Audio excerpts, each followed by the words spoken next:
What's up, man player? This is Man Talk 24/7 with part 3 of 4 of a 4-play mini scheme out of the shotgun trips tight information. I'm still in the Minnesota playbook, and we're going to go over PA slot wheel. Now, I will show it against a standard quarters 2-man under defense. Now, the setup for this play are the smart route B and smart route A and motion hike Y, so he gets a free bump off the line of scrimmage. As you see, Y is not bumped and he's able to gain a step on his defender for about a 15-yard gain across the middle of the field. Now, we motion hike him so he will not get bumped, and it creates a problem for the defense because they have a guy streaking across the middle of the field wide open, and that leaves the corner routes wide open because they have to account for the middle of the field. Now, as you see, we can playmaker the drag upfield for about a 10-yard gain. That is a play I like to do if no one else is open. You have the drag, you can just playmaker that upfield. Now, normally I don't like drags, and for the sake of this play, you need to have a short pass going across the middle because you have a deep pass going across the middle that Y is on. So you have a post and a drag streaking across the middle, and the defense has to account for 2 guys going to the corners and 2 guys going across the middle of the field. Now, as you saw right there, A on his corner route was able to bounce off the sideline and get open. Now, I just showed that it gets quarters 2-man under with both ends in a purple. Now, I will showcase it with just a standard 2-man under, no ends and purples. And I will show you why this play is so effective because of B and A. You need 2 purples to stop this play because you have a corner route on both sides of the field. Now, you want a smart route B and smart route A because if you don't, they will not get open. That did showcase it right there because he broke off the press.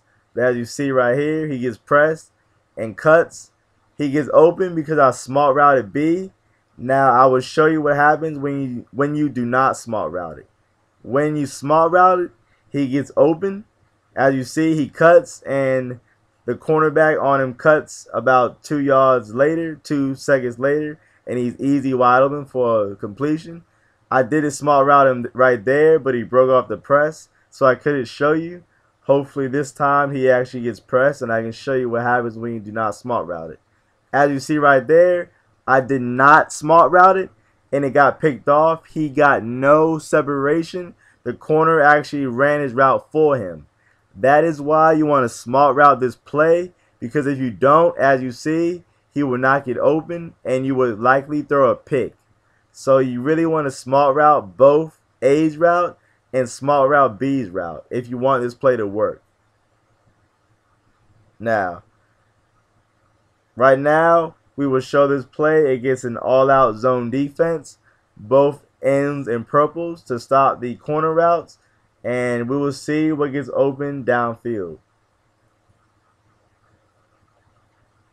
Now, as you see, both corner routes are covered, so we have the drag underneath. We can hit that for about 8 yards. If they will give us that, we will take it all day because they have both guys in purples, and that's a tough throw. And you also have him streaking across the middle, but the linebacker has to choose which one they want to cover, and they chose to cover the deeper route across the middle, so we threw the shorter route, which was the drag across the middle. Now, as you see, the same setup, and that time the corner route is wide open that B is on, so we hit him for about 15 yards. Now, the same setup. This time I have a flat and a purple, so the corner route should not be an option on this play because you have a flat and a corner route. As you see, it is covered. No, it is not covered. We can loft it over the top. So as you see, it's very, very hard to stop these corner routes, It might seem simple, but as you see, the drag route takes away the purple and the flat. Both defenders concentrate on that, and we are able to throw it to the corner route wide open.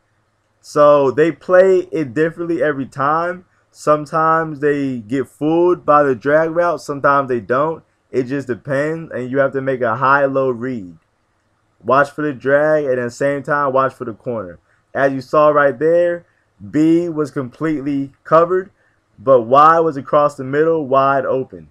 So as you see, completely covered, the flat and the purple, Justin Smith and Alden Smith. But as you see, we have the route streaking across the middle for about 15 to 20 yards. That is what makes this play so effective, is you have a high-low read, you have routes across the middle and routes in the corner. So you basically have routes all over the field on the left and right side and middle. As you see right there, you can throw the post route across the middle for about 20 yards because the drag route sucks down the linebacker. As you see, the linebacker distracts him. And you also had A on his corner route. You had him on the sideline open too. So it was basically who you wanted to pick. You had two guys open in the same area of the field. We could have hit A, but instead we still hit the post route, which is Y. Now, same setup, and this is against a blitz. As you see right there, you have A on his corner route. He gets open because it is a corner route and we smart route it. Remember, you have to smart route it or he will not get open. He doesn't look open, but pass lead it down into the outside. So right there, down into the right, and you can able to click on and cut the pass off for a completion. As you see right there, I threw it too early. I should have waited about a half second later.